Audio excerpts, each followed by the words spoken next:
ఎలాంటి పరిస్థితుల్లో మనము అడుగులు వేస్తున్నా ఆయన మనని ఆయనకు మహిమకరంగా నడిపించడానికి ఆయన సమర్థుడైన దేవుడు.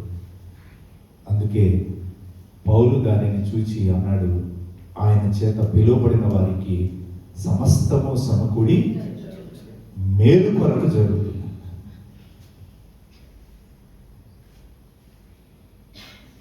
లోకంలో మనము దేవుని మార్గంలో నడిచేటప్పుడు లోకంలో వాళ్ళు కూడా అనుకుంటూ ఉంటారు, నాకు ఈ ఇబ్బంది ఈ కష్టం నాకు మేలే అని. నేను ఒక ఆయన చెప్తున్నాను, రాజుగారికి చేయి దెబ్బ తగిలితే అది మేలే అన్నాడంట మంత్రి గారు. వీడు అన్నాడంటే, ఏంట్రా మేలు, నాకు దెబ్బ తగలడం మేలా అని తీసుకెళ్ళి ఏం చేశాడు, చెరసాల్లో పడేశాడు.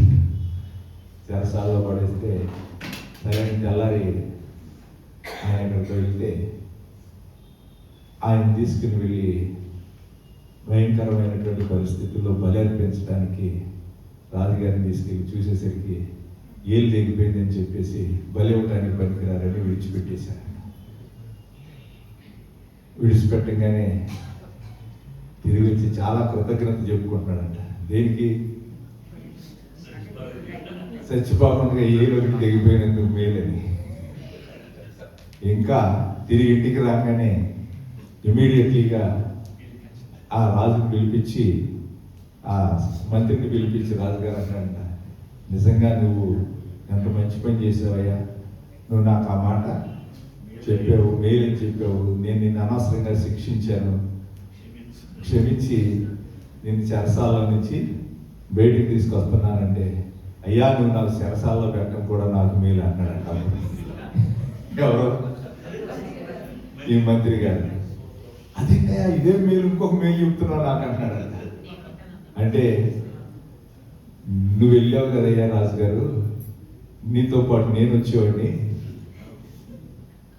నేను వస్తే ఇప్పుడు వేలు తెగింది కదా అని చెప్పేసి నిన్ను వదిలేశారు, ఆ ప్లేస్లో నన్ను వేసేవాళ్ళు, నువ్వు నన్ను చెరసాల్లో పెట్టడం నాకు మేలు, నీ చెయ్యి తగ్గడం నీకు మేలు.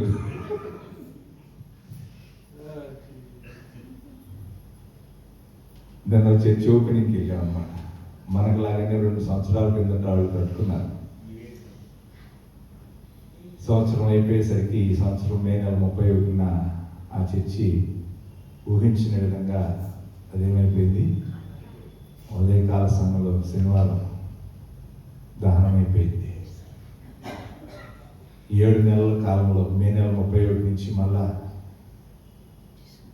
2 years బ్యాక్ డిసెంబర్ 20ని వాళ్ళు ప్రతిష్ఠ చేశారు. మరలా నిన్నటి దినాన పునః ప్రతిష్ఠ చేశారు. హల్లెలూయా.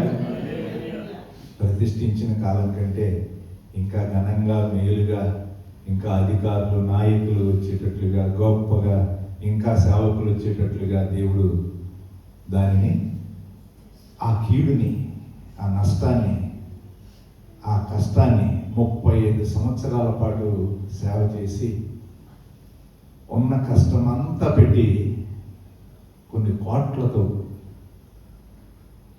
ఈ ఆంధ్రప్రదేశ్లో అక్కడ ఉన్న సౌండ్ సిస్టమ్ ఎక్కడ లేదంట,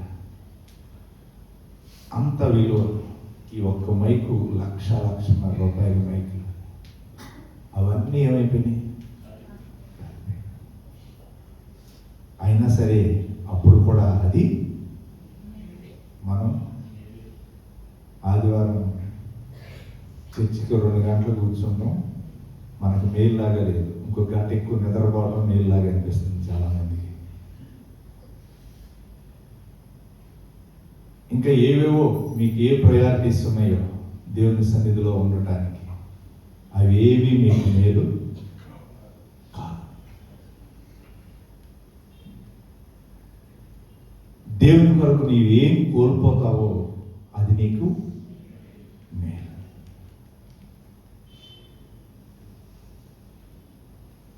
ఒక ఆయన ఒక స్టేట్మెంట్ తీసుకున్నాడు, మనకు తెలుసు, గత వారం మనం ధ్యానించాం.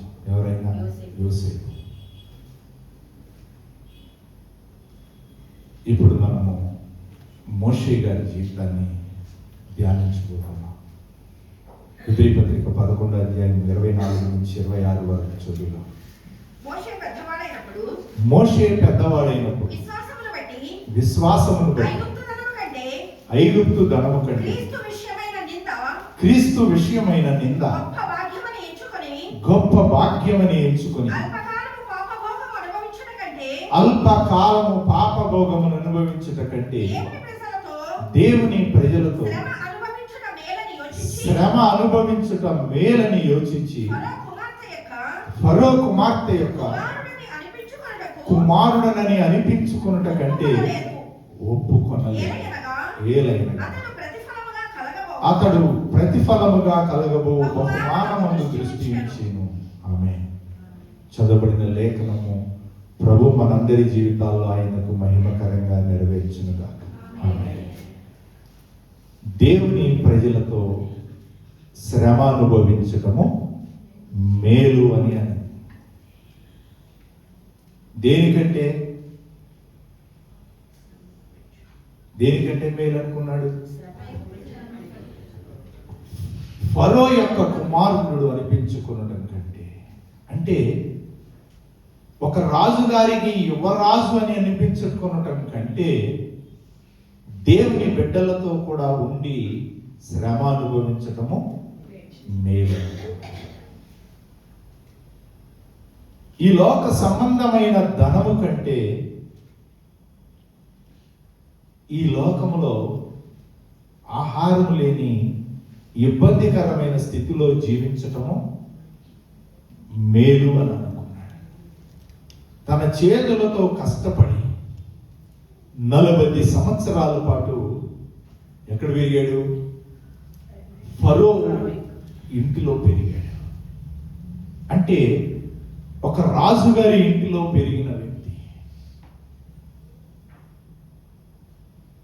ఐగుప్తు యొక్క సకల విద్యలను అభ్యసించిన వ్యక్తి.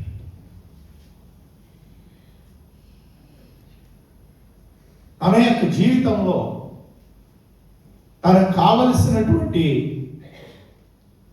ప్రతి సమృద్ధి బాలుడి దగ్గర నుంచి 40 ఏళ్ళు వచ్చే వరకు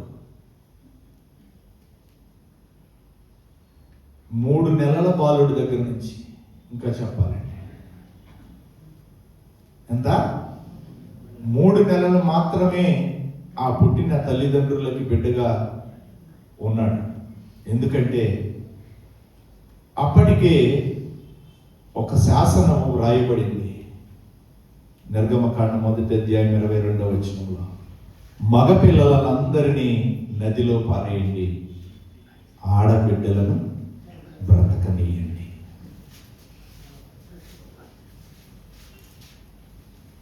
నీ జీవితంలో నీవు పుట్టేసరికి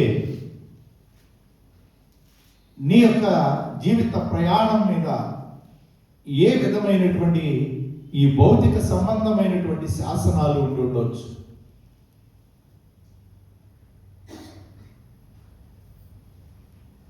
మనం ఎవరికి పుట్టాలో, ఎక్కడ పుట్టాలో, ఏ దేశంలో పుట్టాలో, ఏ జాతిలో పుట్టాలో అది మనకేమీ చాయిస్ లేదు.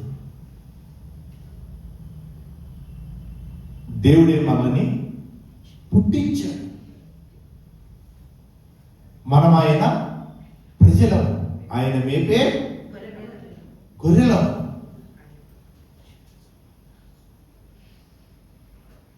కాబట్టి మన యొక్క జీవితాల్లో మనం పుట్టేసరికే మన మీద ఏ విధమైన ఖర్చు ఉన్నా, భౌతికమైన ఏ శాపం ఉన్నా, ఈ లోక సంబంధమైన ఏ శాసనం ఉన్నా, అవేవి మనం దేవుని బిడ్డలుగా జీవించటానికి, దేవునికి మహిమకరంగా మనం నిలబడటానికి అవి ఏవి మన జీవితాల్లో అభ్యంతరకరాలు కాదు అని గుర్తెరగాలి. మీరు ఎవరో చూసారో లేదో, నేను అంబేద్కర్ గారు పుట్టిన ఊరిలే మధ్యప్రదేశ్లో. ఆయన ఉన్న గ్రామంలో ఆయన ఉన్న ఇల్లుని చూశాను నేను. ఆనాటి కాలంలో ఆయన చదువుకున్నటువంటి ఆ పరిస్థితులు. అయితే అవేవి ఆయన మన దేశానికి రాజ్యాంగాన్ని రచించడానికి, ఆయన కావలసిన జ్ఞానాన్ని ఇవ్వటానికి అవి అభ్యంతరకరాలు కాలేదు.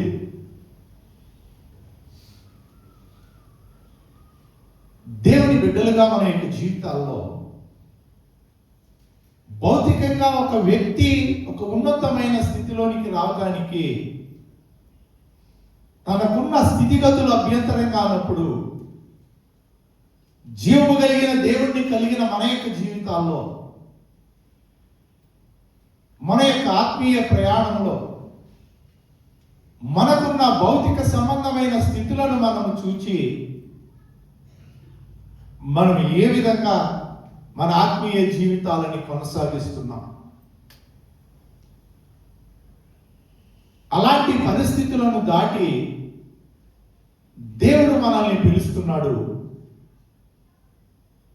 ఆయన బిడ్డలుగా మనము జీవించటానికి ఈ లోకంలో ఏ విధమైన శ్రమను అనుభవించడానికి కూడా మనం ఏమాత్రం వెనక్కి అడుగేయకూడదు. అలా చేస్తే నాకు ఈ ఇబ్బంది అని మనం ఎప్పుడు అనుకోవద్దు. నిజమే, అలా ఇబ్బంది కావచ్చు. శాసనం ఉంది ఏమని? మగపిల్లవాడిగా పుడితే ఎప్పుడు దేవంలోనే. ఎవరికి ఆ శాసనం? ఎవరైతే మంత్రసాలను ఉన్నారో, మంత్రసాలు మన భాషలో చెప్పాలంటే డెలివరీ చేసే వాళ్ళకి. ఇప్పుడైతే హాస్పిటల్స్ ఉన్నాయి, ఆ రోజుల్లో మా ఊర్లో కూడా ఉండేవాళ్ళు. నా చిన్నప్పుడు మేమందరం నార్మల్ డెలివరీలోనే ఇంట్లోనే పుట్టాం. మా ఇంట్లో పుట్టిన పిల్లలు కూడా నార్మల్ డెలివరీలోనే పుట్టారు, కానీ జస్ట్ హాస్పిటల్ కేర్లో పుట్టారు. ఇప్పుడైతే అలాంటి పరిస్థితులు కూడా లేవు అనుకోండి. వీళ్ళు కావాలనుకున్న రోజు పుట్టడానికి ప్రయత్నం చేస్తున్నారు. ఇలాంటి దినాల్లో మనం ఉన్నాం.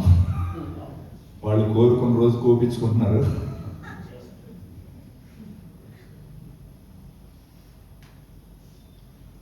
అయితే దేవుని సన్నిధానం చెంత మన యొక్క జీవితాల్లో ఆ డెలివరీ చేసే వాళ్ళకి ఆ యొక్క ఆజ్ఞ ఇవ్వబడింది. పుట్టగానే అంటే ఇమ్మీడియట్లీగా ఆ పని వాళ్ళు చేసేయాలి. అట్లీస్ట్ ఒక 4 రోజులు చూసుకోవడానికి కూడా అవకాశం లేదు.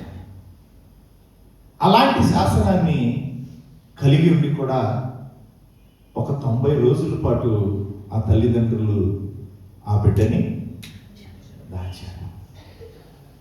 అది వాళ్ళకి శ్రమే, అది వాళ్ళకి కష్టమే.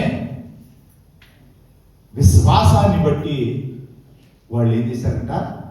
3 నెలల పాటు ఆ బిడ్డని దాచారు. 23వ వచనంలో ఆ మాట ఉంటుంది.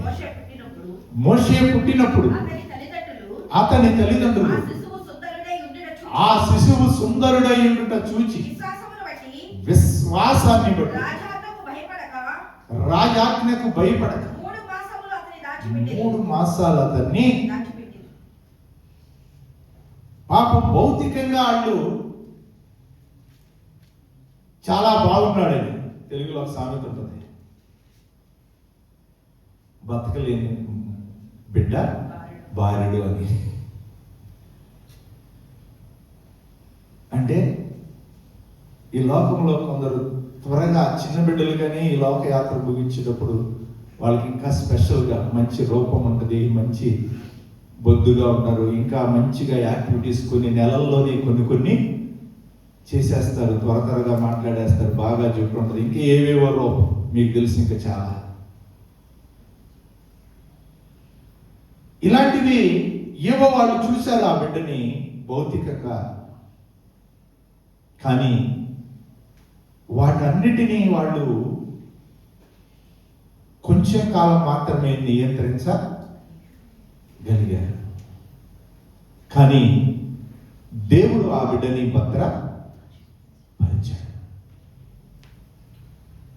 దేవుని సన్నిధిలో మనం విశ్వాసంతో మనం శ్రమ పడటానికి ఒక అడుగు వేస్తే దేవుడు మన పక్షంగా పనిచేయటానికి, ఆ శ్రమని మేలుగా మార్చటానికి ఆయన శక్తి కలిగిన దేవుడు. 3 నెలలు విశ్వాసం ఉంచితే ఆవిడ చేసే పనికి ఆవిడకి జీతాన్ని దేవుడు ఇచ్చాడు. ఎవరైనా మీ పుట్టిన పిల్లలకి మీరు పాలించేటానికి మీకు జీతం ఇచ్చేవాళ్ళు ఎవరైనా మీరు చూసారా?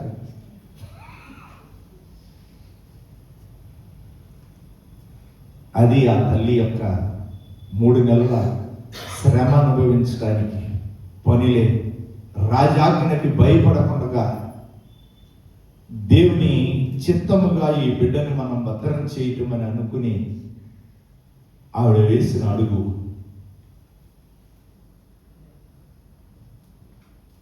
ఆవిడ జీవితంలో అది ఆవిడకి మేలైంది.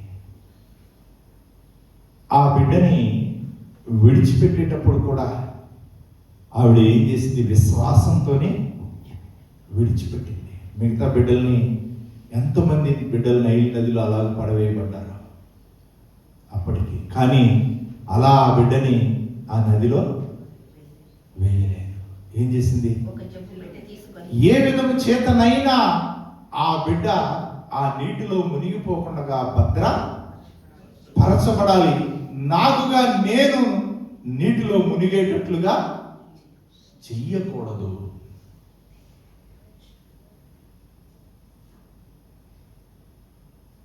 అలాగూ ఆవిడ చేసినటువంటి ఆ విశ్వాస సంబంధమైన క్రియ ఆ బిడ్డని ఫరో కుమార్తె దగ్గర దాకా చేర్చింది.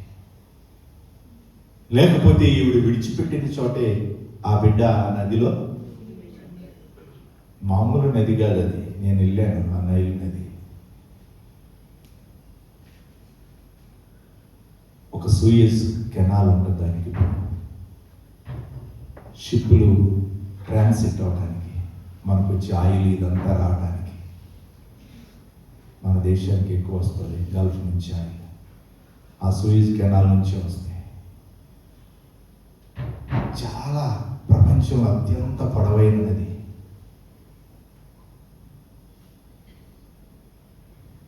అలాంటి నదిలో 3 నెలలు బిడ్డ ఏమోకి ఎన్నో రకాలైన మొసళ్ళు, విస్తారమైనటువంటి ఆ జలచరాలు ఉండి నది అది. మన నదిలాగా పక్కన వెళ్ళి చూస్తే నీళ్లు తప్ప ఇసుకే ఉంటుంది, నీళ్ళు చాలా తక్కువ ఉంటాయి. సంవత్సరంలో ఓ 10 రోజులు 20 రోజులు వరద వస్తే నీళ్లు కనపడుతుంది దీంట్లో. అట్లాంటి నది కాదు అది. 365 రోజులు నదిలో షిప్పులు వెళతాయి.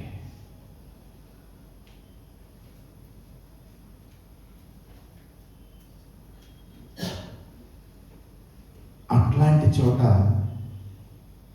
దేవుడు ఆ బిడ్డని భద్రపరిచాడు.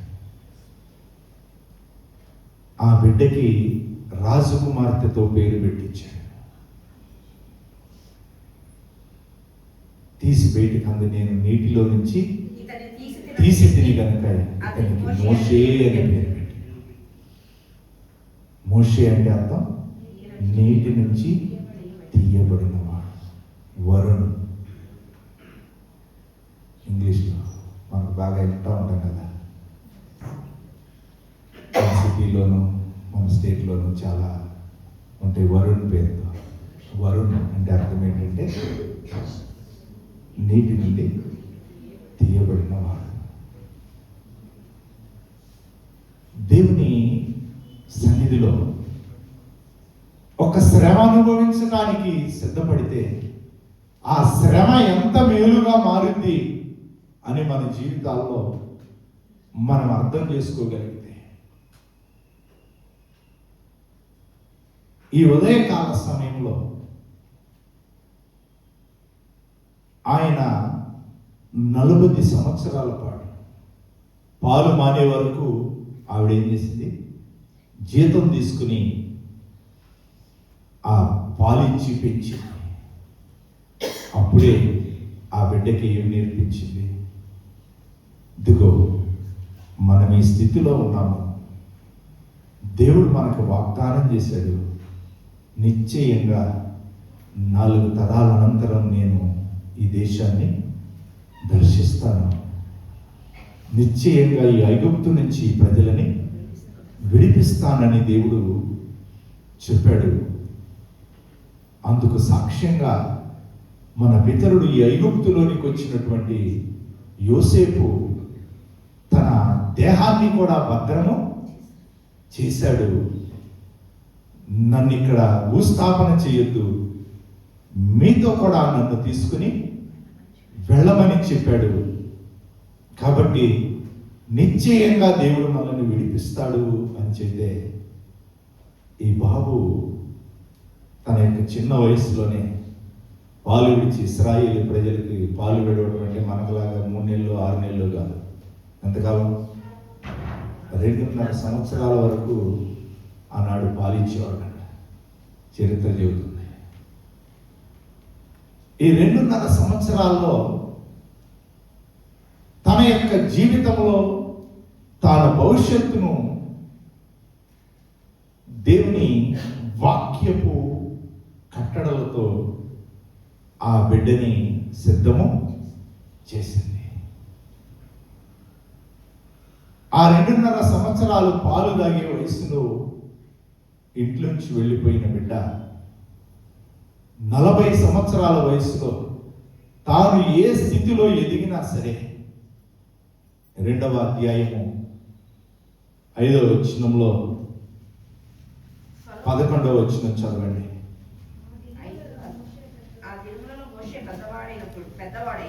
ఆ దినములలో మోషే పెద్దవాడై తన జనుల యొద్దకు పోయి వారి భారములను చూచెను. అప్పుడు అతడు తన జనులతో ఒక హెబ్రీని ఒక ఐగుప్తీయుడు కొట్టగా చూచెను. అతడు ఇటు అటు తిరిగి చూచి ఎవ్వడునూ లేకపోగా ఆ ఐగుప్తీయుడిని చంపి ఇసుకలో వారిని యవన ప్రాయంలో అనేక జీవితంలో ఉన్న ఆ డిజైర్ బాలుడుగా ఉన్నప్పుడు తన తల్లి తండ్రి తన కుటుంబము ఈ జాతి విమోచన కొరకు నిన్ను దేవుడు అక్కడికి తీసుకుని వెళ్ళాడు, ఒకవేళ నీ ద్వారా దేవుడు ఆ పనిని జరిగిస్తాడేమో అని చెప్పి బాలుడుగా ఉన్నప్పుడు అతనికి ఇచ్చిన ఉపదేశాన్ని బట్టి ఆ యవన ప్రాయంలో అక్కడున్న పరిస్థితులను చూచి ఇతను ఏం చేశాడు, ఆ తన జాతి బిడ్డని విడిపించటం కోసం పాపం తనకు తెలిసిన మానవ ప్రయత్నం అతను చేశాడు. తద్వారా అతనికి ఏమొచ్చింది, పాపం తన జాతి ప్రజలందరూ తనతో కూడా ఉండి ఇదిగో మన కోసం ఒక విమోచించే ఒక వ్యక్తి వచ్చాడు అని అనుకున్నాడు. కానీ 2వ రోజు అక్కడికి వెళ్ళి మళ్ళా చూస్తే ఏం జరిగింది, 15వ వచనంలో నిర్గమకాండం 2వ అధ్యాయం 15వ వచనం. ఫరో ఆ సంగతి విని మోషేను చంపచేశాడు. దేనికి? ఐగుప్తీయుడిని చంపేశాడు. ఐగుప్తీయుడిని చంపిన సంగతి ఎవరు బయట పెట్టారు? ఐగుప్తీయుడు బయట పెట్టాల. ఎవరు బయట పెట్టారు? హెబ్రీయుడే బయట పెట్టాడు. ఎవరి కోసం బయట పెట్టాడు?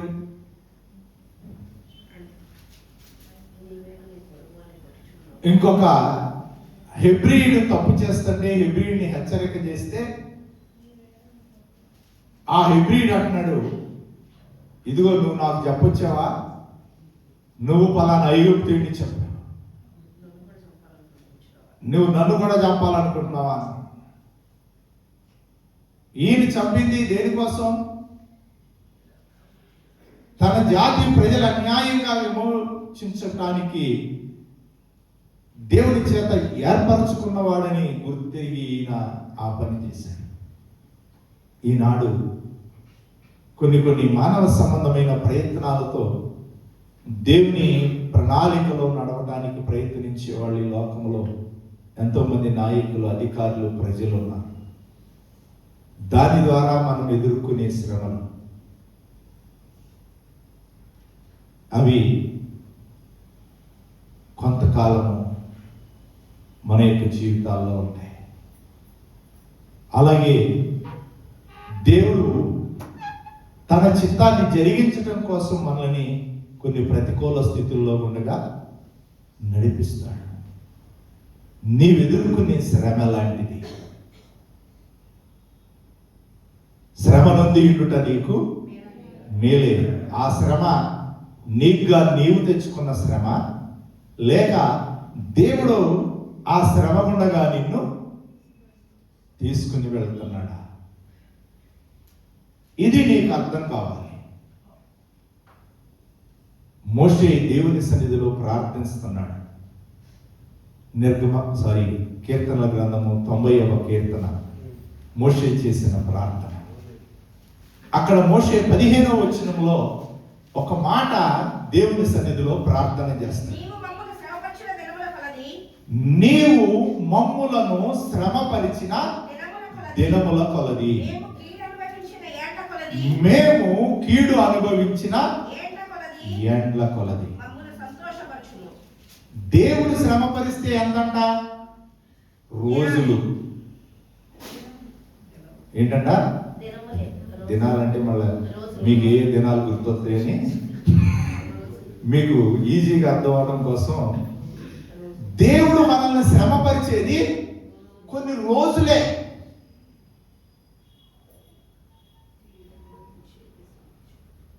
మనము చేసిన తప్పులను బట్టి, మనము తీసుకున్న నిర్ణయాలను బట్టి, మనము చేసే కార్యాలను బట్టి, మన అలవాట్లను బట్టి, మన వ్యసనాలను బట్టి, మన ఆశలను బట్టి, మనం వేసే అడుగులను బట్టి మనకు వచ్చేటువంటి శ్రమలు కొన్ని సంవత్సరాలు.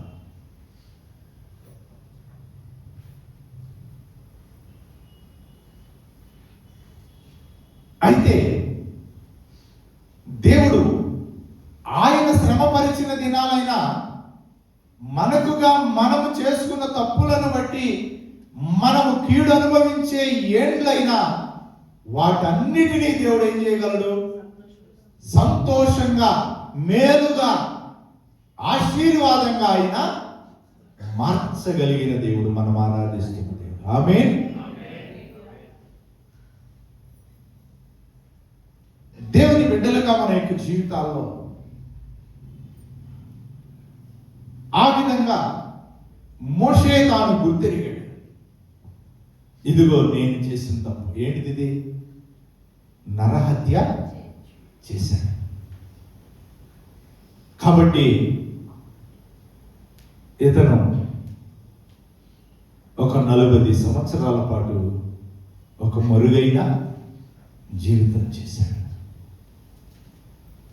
ఆ 40 సంవత్సరాలు ఫరో కుమార్తె యొక్క కుమారుడుగా ఉన్నాడు. ఆ తరువాత 40 సంవత్సరాలు శ్రమ అనుభవించాడు. దేనికి? ఒకే నిర్ణయం తీసుకున్నాడు. తాను వెళ్ళి తనకు తానుగా తల్లితో చెప్పి తాను ఆ ప్రతికూల స్థితి నుంచి విడుదల పొందొచ్చు. కానీ ఈ 40 సంవత్సరాలు తను ఏమి కొరకు తను పెంచాడో దేవుడు ఆ తన యొక్క జీవితంలో తన నిర్ణయంగా తీసుకున్నాడు. దానికోసం ఫరో ఇంటిని వదిలేశాడు.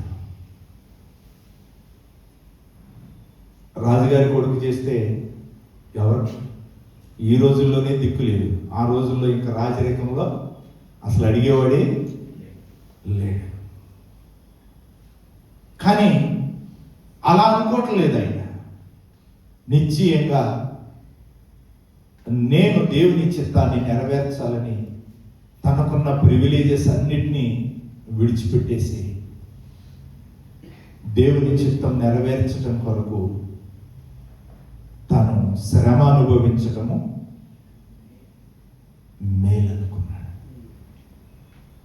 ఆ తరువాత ఇదిగో నిన్ను చంపేవాళ్ళు చచ్చిపోయారు, నువ్వు వెళ్ళి ఫరో దగ్గరకు నిలబడమన్నా కానీ ఫరో దగ్గరకు వెళ్ళి ఇదిగో నేను ఫలానప్పుడు మీ కొడుకుని అన్నట్లుగా ఏమీ అయినా చెప్పుకోవట్లా. ఎలా ప్రయోజనం చేసుకుంటున్నాడు?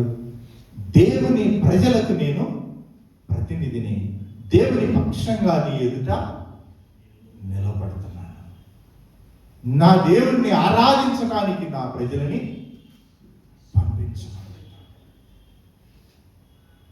ఒక 3 దినాల అరణ్యంలోనికి వెళ్ళి మా దేవునికి మేము ఆరాధన చేసుకుని బలి అర్పించుకుని వస్తాం. దేవుని సన్నిధిలో దేవుని బిడ్డలుగా మన యొక్క జీవితాల్లో ఆయనకు మహిమకరంగా జీవించడానికి మనం ఎప్పుడైతే ఒక అడుగు వేస్తామో ఈ లోకంలో మనకి ఎన్నో రకాలైన ప్రతికూల పరిస్థితులు మన ఎదురికి వస్తాయి. అవి దేవుని కొరకు మనం ఎదుర్కొనే ప్రతికూల స్థితులు అయితే అవి కొన్ని దినాలే. మీకు తెలుసా, యోబు దేవుని కొరకు శ్రమను అనుభవించడానికి మేలు అని అనుకున్నాడు. చరిత్ర చెబుతుంది తన జీవితంలో తన శ్రమ కాలం అంతా 6 నుంచి ఒక 8 నెలలు. ఒక్క రోజులోనే ఏమైపోయింది? ఆ దేశమంతటి కంటే ధనవంతుడు ఆయన, దేశంలో ఉన్న ప్రజలందరిలో. అలాంటి వ్యక్తి తన ఆస్తి పోయింది, తన యొక్క బిడ్డలు పోయారు, భౌతికంగా దాసదాసీలు పోయారు. మరలా కొన్ని రోజులు అయ్యేసరికి తన ఆరోగ్యం కూడా పోయింది. సమస్తము పోయినా సరే దేవుని వలన మనము మేలు అనుభవించటానికైనా కీడు అనుభవించటానికి తగదా? దేవుని సన్నిధిలో దేవుని యొద్దకు వచ్చేటువంటి మనము దేవుడు నిశ్చయంగా మనకు మేలు చేసేవాడే. ఆయన మనకు ఎవ్వరిలో ఏ విధంగా హృదయపూర్వకంగా కూడా ఆయన మనకు బాధపరిచేవాడు. 70 ఏళ్ళు చెరలో ఉండి యిర్మీయా ఇశ్రాయేలు ప్రజలకు చెబుతున్నాడు విలాప వాక్యాలు. అయ్యా, దేవుడు హృదయపూర్వకంగా ఎవ్వరిని బాధ పెట్టేవాడు కూడా కాదు. కాబట్టి మీరు ఇబ్బంది, మీరు కష్టము, మీరు శ్రమ అనుభవిస్తుంటే అది మీరు చేసిన తప్పును బట్టి అయినా ఉండాలి, మన పితరులు చేసిన దోషాన్ని బట్టి అయినా ఉండాలి. అంతేగాని దేవుడే మాత్రము మిమ్మల్ని బాధపరిచేవాడు హృదయపూర్వకంగా ఆయన నరులకు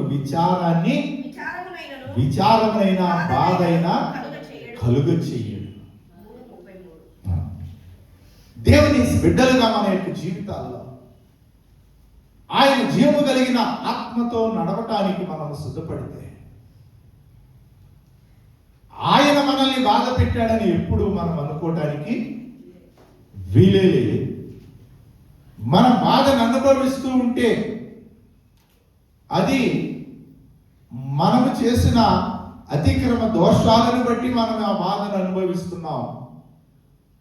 లేకపోతే దేవుని పరీక్షలో దేవుని మహిమ కొరకు మనం ఈ శ్రమ గుండగా వెళుతున్నాం.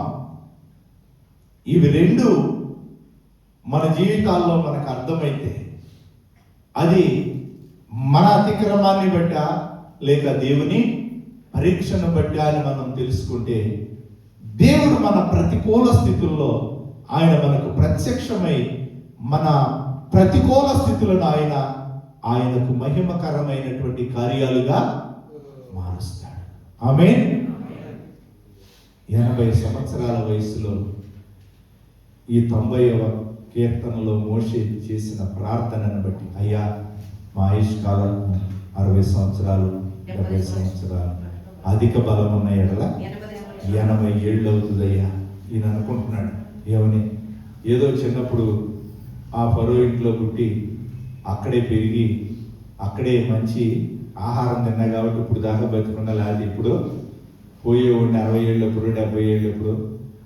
నాయన ఇప్పటికైనా కనికరించు, నీ సేవకులకు నీ కార్యాలను చూపించు, వారి కుమారులకు నీ మహిమను కనపరచు, మా చేతి పనిని మాకు. 80 ఏళ్ళు వచ్చినాక ఇంకా పని చేయాలని అనుకుంటాడండి ఏ మనిషి అయినా. ఇప్పుడు 40 ఏళ్ళు రాగానే పెళ్లి చేసేసి బాధ్యతలు అప్పగించేసేసి ఇమీడియట్లీగా రిటైర్ అయిపోయే జనాలు తయారయ్యారు. కానీ మోషే 80 ఏళ్ళు వచ్చినా కానీ ఇంకా ఆయన డిజైర్ ఏంటి, దేవుడు నన్ను ఎందుకు కొరకైతే తల్లి గర్భంలో నుంచి తీసినప్పుడు దేవుని ఉద్దేశం ఏదైతే అది నా జీవితంలో నేను సంపూర్తి చేసి వెళ్ళాలి. ఈ శ్రమ, ఈ కష్టము, ఈ ఇబ్బంది, ఈ ప్రతికూల స్థితి నేను అనుభవించిన ఏళ్ల కొలది దేవుని కార్యాలను నేను కనపరచాలి.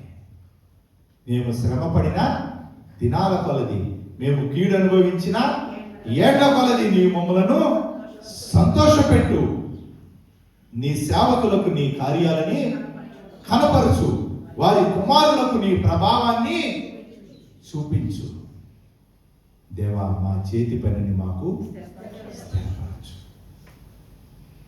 నీవు దేవుని యొద్దకు వచ్చినాక నీ వయస్సుని, నీ ఆరోగ్యాన్ని, నీ ఆర్థిక పరిస్థితులను, భౌతిక సంబంధమైన నీ ఏర్పాటును మీద నువ్వు దృష్టి ఉంచుమా.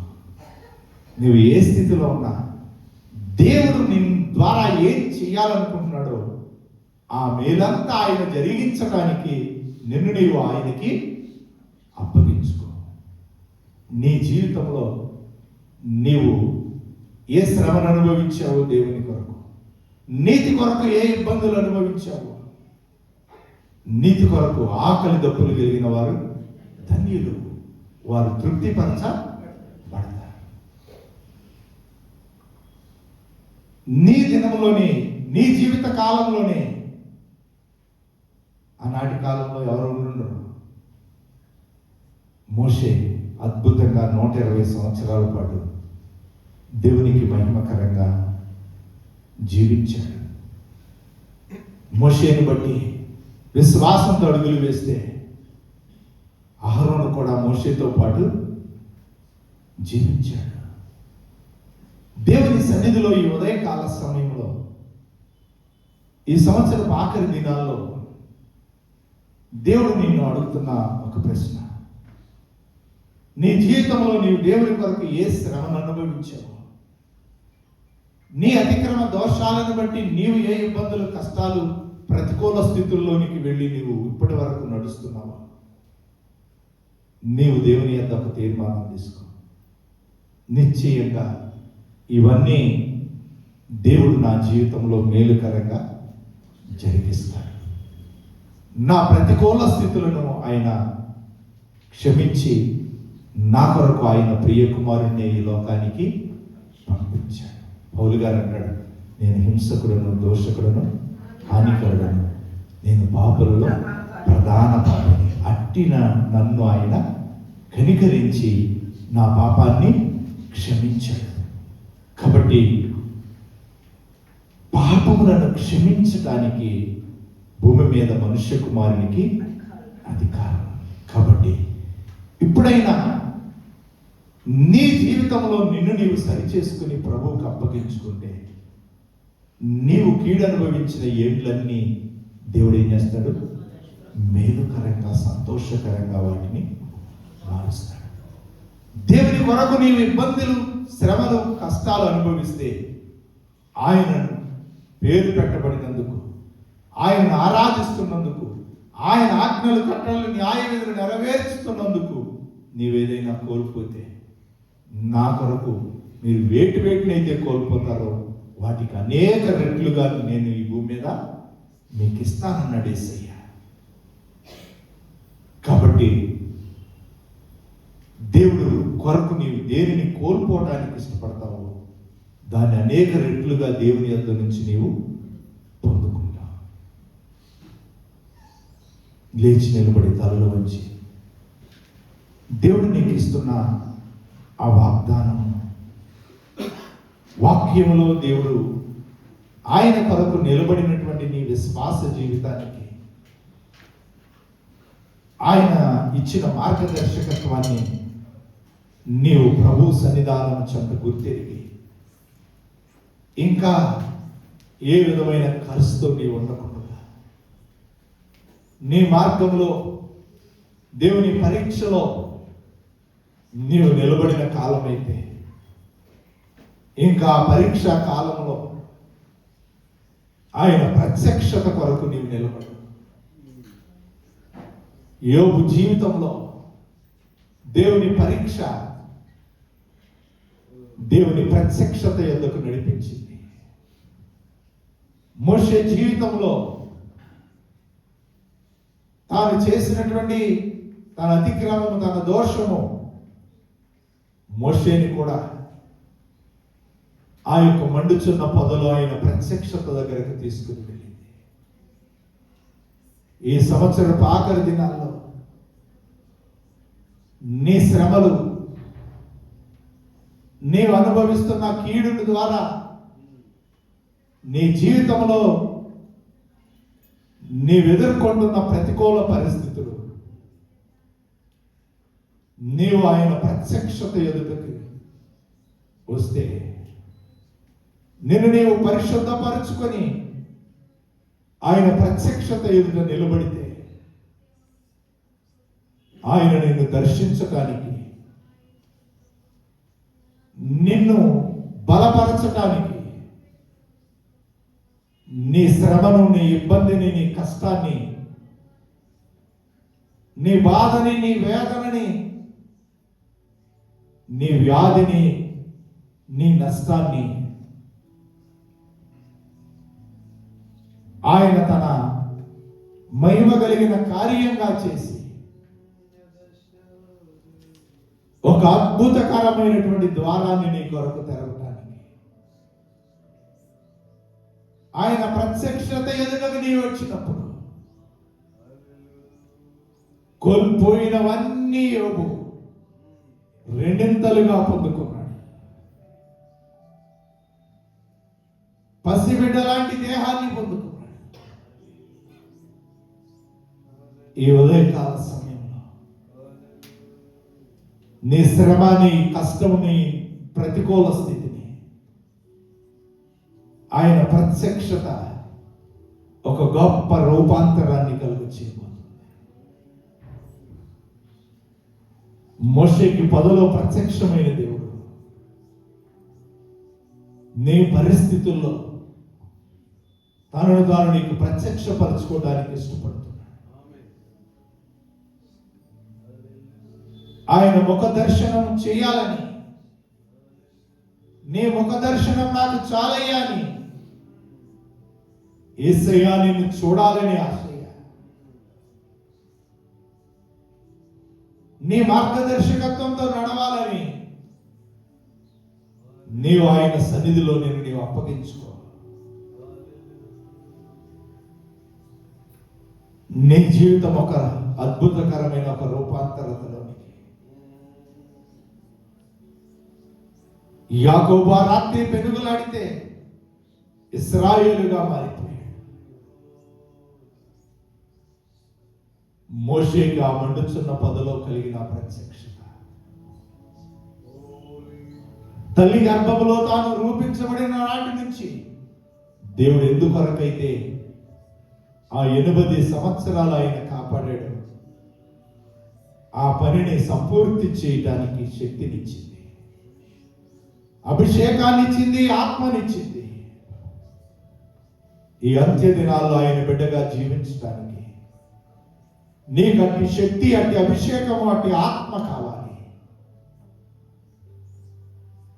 ఆయన రాకడ దినాల్లో ఆయన బిడ్డలుగా జీవించడానికి ఈ లోకంలో ఎన్నో ప్రతికూల పరిస్థితులు, ఆ ప్రతికూల పరిస్థితుల్లో ఆ దేవుని శక్తిని ఆశ్రయించని ప్రజలుగా ఎంతో మంది మారిపోతారు. పైకి భక్తి గల వారి వలె ఉండి నీవు అలా ఉండకూడదని, నీ ప్రతికూల స్థితులని, ఇబ్బందులని, అభ్యంతరాల్లోనే నీవు ఆ పరిశుద్ధాత్మ దేవుని శక్తితో నింపబడాలి. ఆ పరిశుద్ధాత్మ దేవుని అభిషేకం నీలోనికి రావాలి. ఆయన బలమైన ఆత్మ నీ జీవితంలో ఉన్న ప్రతికూల స్థితుల్లో నుంచి నిన్ను లేవనెత్తి ఆయనకు మహిమకరమైన స్థానంలో నిన్ను నిలబెట్టడానికి ఆ ప్రభు నీ కొరకు ఎదురు చూస్తున్నాడు.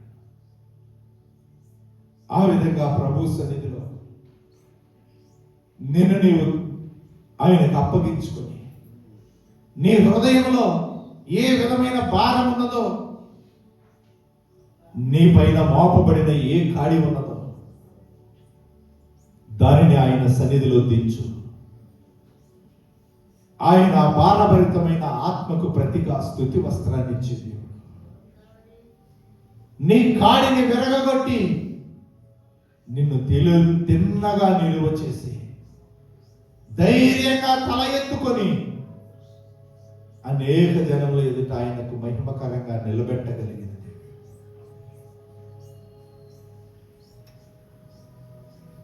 ప్రభు సన్నిధిలో నిన్ను అప్పగించుకో. ప్రభు నిన్ను దర్శించడానికి ఆయన ఎవరికి దూరంగా ఉండేవాడు కాదు. ఆయన ప్రత్యక్షతను అపేక్షించు వారికి 2000 సంవత్సరాల క్రిందట భయపడుతూ ఆ యొక్క గదిలో దాక్కున్న వారికి ప్రత్యక్షమైన యేసయ్య 40 దినాల పాటు 500 మంది కంటే ఎక్కువ మందికి ప్రత్యక్షమైనటువంటి యేసయ్య హింసకుడు, దోషకుడు, హానికరుడుగా దేవుని సంఘాన్ని శిక్షించటం, కంకణంగా కట్టుకున్నటువంటి సౌలుకు ప్రత్యక్షమైనటువంటి ఆ ప్రభువైన యేసుక్రీస్తు నీకు ప్రత్యక్షం అవడానికి, నిన్ను శ్రమ పడుతున్న వ్యక్తులకు తన ప్రత్యక్షతనిచ్చి విరోధులను, వారు చేస్తున్న క్రియలను అణచివేయటానికి ఆయన శక్తి కలిగిన దేవుడని నిన్ను నీవు ప్రభువుకు అప్పగించుకో. ప్రభు తన ప్రత్యక్షతతో నీ పరిస్థితులను రూపాంతరపరిచి నీ కేడంతటినీ మేలుగా మార్చి ఆయనకు మహిమకరంగా నేను నడిపించుకుంటున్నాను. సర్వకృపానిధి ఒక తండ్రి, సకల మెరిగిన గొప్ప దేవుడా, మీకు వందనాలు. ఈ ఉదయకాల సమయంలో నీ సన్నిధిలో నిలిచి నీ ఆత్మ సహాయంతో ముందుకు అడుగులను వేయటానికి నీ బిడ్డల జీవితాల్లో ఇప్పటి వరకు నీవు చూపించిన కృపను బట్టి వందనాలు. ఇంతవరకు నీ సన్నిధిలో నిలిచి ఉండటమే నీవు మాకు ఇచ్చిన ఒక ధన్యకరమైన స్థితి. ఈ సంవత్సర ఆఖరి దినాల్లో ఈ ప్రతికూల పరిస్థితులన్నీ కనుమరుగై నీకు మహిమకరంగా బిడల ముందున్న మార్గంలో నీ మేలైన కార్యాలతో ముందుకు అడుగులను వేయటానికి నీవే నీ సన్నిధి ప్రసన్నతనిచ్చి మోషేకు మండుచున్న పదలో ప్రత్యక్షమైన ప్రభువుగా నీ సన్నిధిలో నిలబడిన ప్రతి ఒక్క బిడ్డ జీవితంలో వారి ప్రతికూల స్థితిలో నీవు ప్రత్యక్షపరచుకుని నీవు నీ బిడ్డలకు తోడైంది నీకు మహిమకరంగా ఆ కీడును మేలుగా చేసి నీ జీవము కలిగిన ఆత్మ కార్యాలతో ముందుకు నడిపించండి. ముందున్న వారంలో నీ సన్నిధిలో నీ బిడ్డలు వస్తూ ఉండగా నీవే నీ ఆత్మతో బిడ్డలను ఎదుర్కొనండి. నీ బలమైన ఆత్మ కార్యాలు ప్రతి బిడ్డ జీవితంలో జరిగించండి. తిరిగి బిడ్డలు వారి వారి గృహాలకు వెళ్తున్నారు. నీ సన్నిధి నీ దూతల పరిచయం సంవత్సరపు ఆఖరి దినాల్లో నీ పరిశుద్ధ రక్తపు కంచెలో కుటుంబాలను, ఇచ్చిన స్వాస్థ్యాలను భద్రపరిచి నూతన సంవత్సరం కొరకు నీ నూతనమైన కార్యాలను పొందుకొనటానికి నీ బిడ్డలను ఆయుక్తపరచు, మహిమ మీద పొందమని. అప్పటి వరకు నీ కృపాక్షేమములే బిడ్డలకు తోడుగా ఉంచి నడిపించు. యేసుక్రీస్తు వారి శ్రేష్టమైన నమ్మకమైన నామం అడిగి పొందినాం తండ్రి. మన తండ్రి అయిన దేవుని ప్రేమ, అయిన ప్రియ కుమారుడైన యేసుక్రీస్తు వారి కృప, పరిశుద్ధాత్మ దేవుని ఆదరణ, సహవాసం ఇలా భూమి మీద ఆయన మహిమ కలిగిన అధికారంతో ఈ లోక సంబంధమైన ప్రతికూల స్థితుల్లో ఆయన ఆత్మతో అడుగులు వేస్తున్న వారికి, కూడిన మనకును మన కుటుంబాలకు ఈ పరిచయం ప్రభురాక పర్యంతము తోడయండి. ఆయన మహిమ కార్యాలను లోకానికి ప్రత్యక్షపరచునుగా. ఆమేన్. యేసు రక్తమయించి, శిలువ రక్తమయించి, యేసుక్రీస్తు వారి నామమునకి పరిపూర్ణమైన విజయం, అపవాది క్రియలకు అనంత నాశనం, యేసుక్రీస్తు వారి నామమునకి పరిపూర్ణమైన విజయం, మనకు ఆశీర్వాదం కలుగును.